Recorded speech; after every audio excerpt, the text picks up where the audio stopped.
Assalomu alaykum. Balla qanday ahvolinglar? Salomat turibsizlar? Bugun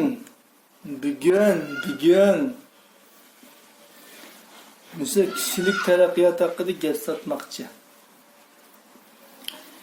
Endi kishilik taraqqiyot haqida gap qilmoqchi bo'lgan ekanman. Cho'qim birinchi qilib o'ziga ishonish haqida so'zlashim kerak. Shundaqku deyman. Onda qolsa o'ziga ishonish degan nima? Biz odatda jamiyatda kishilarning og'zidan faloni o'ziga bek ishindi, pokoni o'ziga faqat ishonmaydi degandek gaplarni anglab qolamiz. Qaraydigan bo'lsak, o'ziga ishindi deyotgan kishilarningki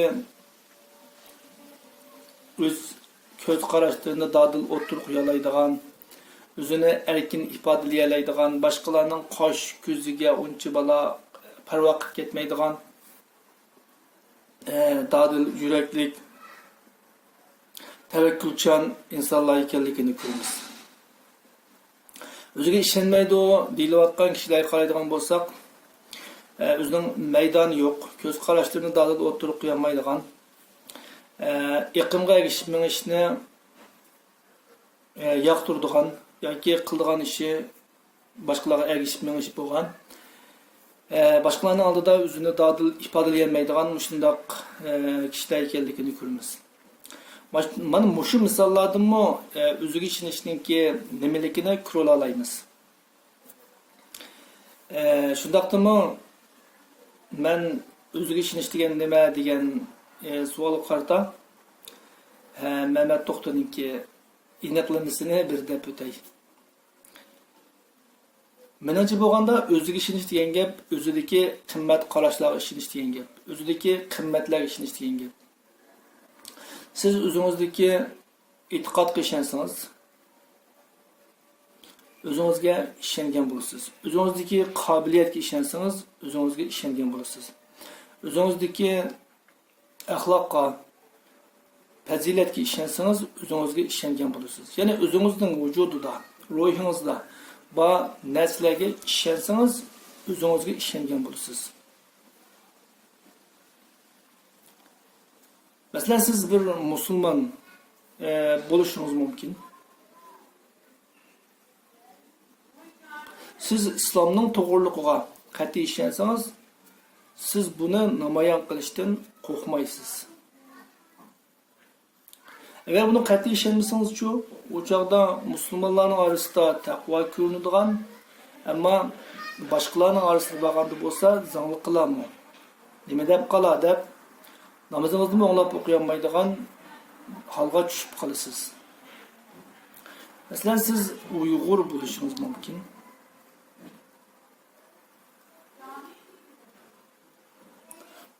Uyg'ur urf-odati, axloqi, madaniyatining to'g'riligiga chin tutsangiz va uning afzalligini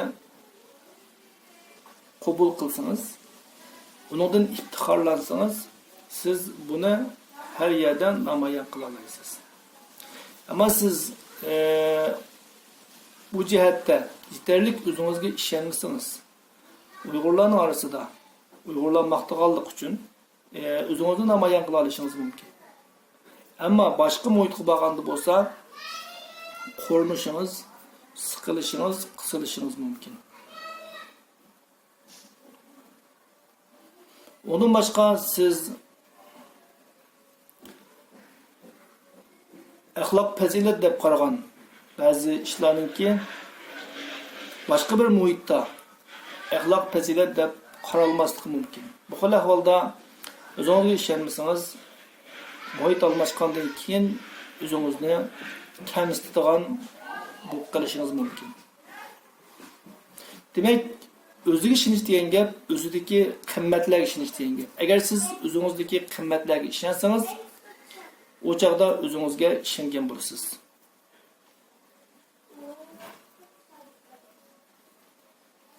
Undaqda qanday qilganda o'ziga ishongili bo'ldi. Men buningga qarata kitaplardan debdebelik, yaşamatlik sözlerini sözleşni xalamayman. Özümnün tecrübesi asaslanıp durup bu sualga cevap beraman. Menimce ikki basqıçni basqanda insan o'ziga ishonadigan bo'ldi. Biri o'zimizni qabul qilish, o'zimizni e'tirof qilish. Navadi biz to'liq holda o'zimizni qabul qilsak, o'zimizni e'tirof qilsak, o çağda biz o'zimizga ishonadigan bo'lamiz. Bunun degan gap bu shundoq endi. Biz mushu holatimiz bilan, kelib chiqishimiz bilan, ruhimiz bilan, tushunchimiz bilan, jismimiz bilan biz shu. Ani mushu haqiqatni qabul qilgan vaqtimizda biz o'zimizni e'tirof qilgan bo'lamiz. O'zimizning kamchiliklari, ojizliklari, nuqsonlari, ko'rimsizliklari bilan o'zimizni suyalgan vaqtda o'zimizni qilgan bo'lamiz, e'tirof qilgan bo'lamiz.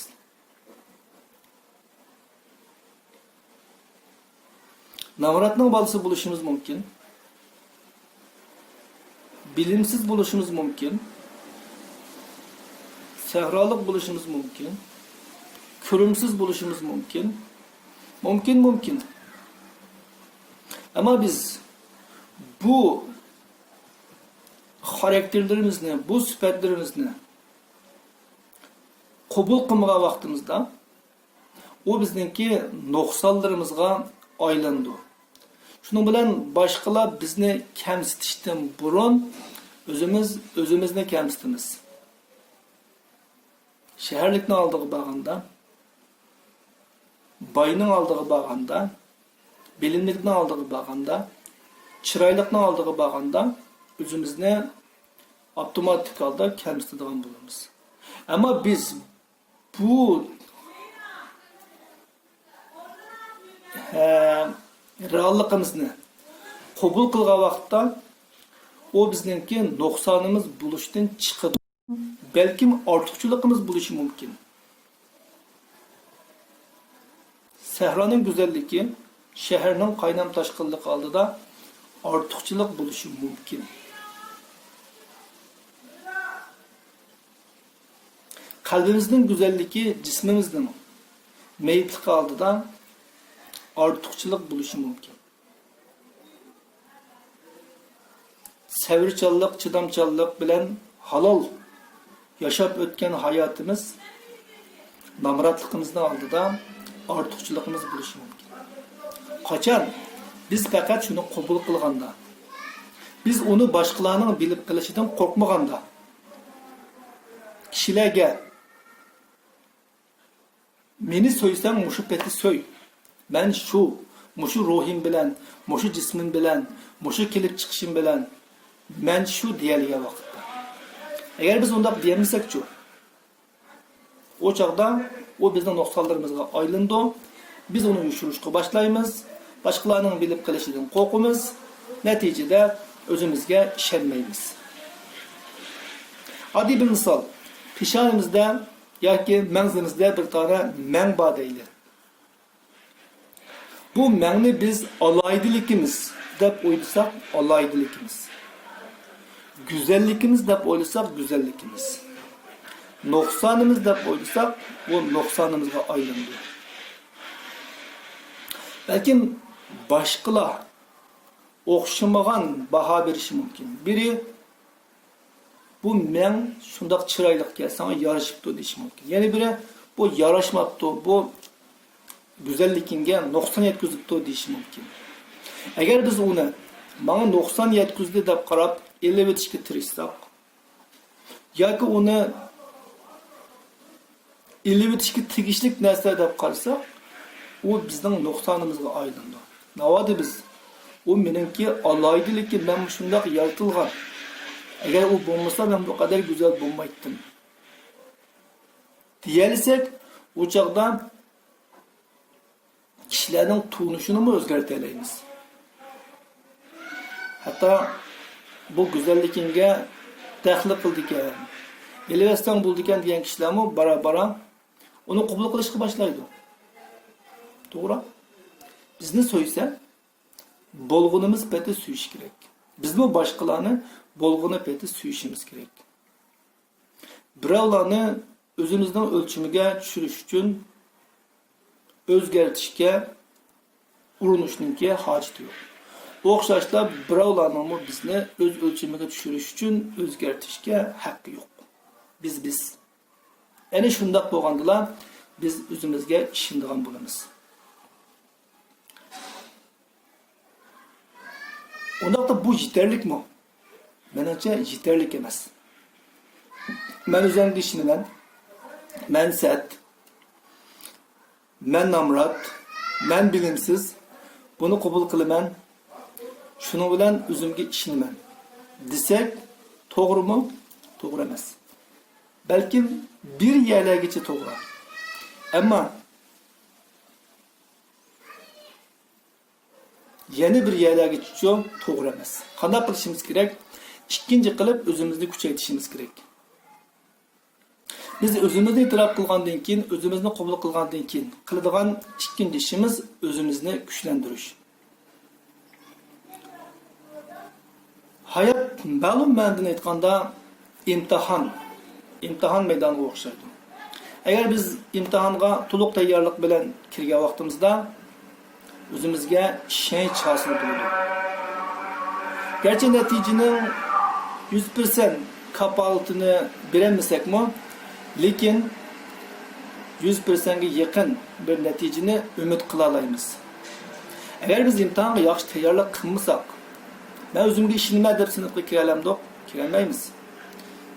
Sinfga kirishdan boshlab jiddiylashishga boshlaymiz, imtihon oxirlashguncha o'zimizga ishonch hosil qila olmaymiz. Agar biz tayyorlikni yaxshi qilsak-chi, o chaqda o'zimizga ishonadigan bo'lamiz. Bu ishonch nereden kelgan? Tayyorlik qilishdan kelgan. Shuning uchun o'zimizni kuchaytirish ikkinchi bosqich, intayin muhim.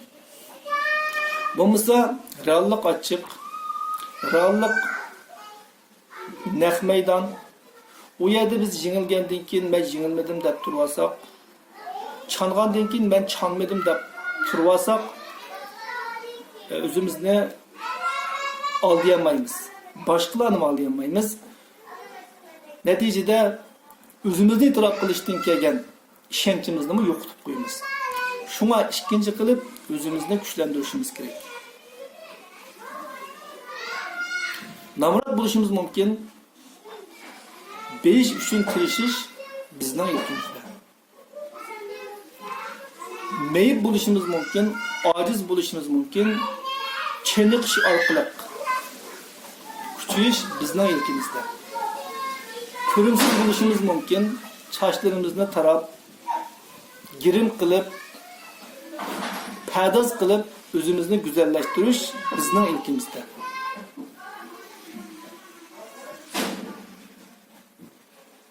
Buldamsiz do'stlar, hammalarning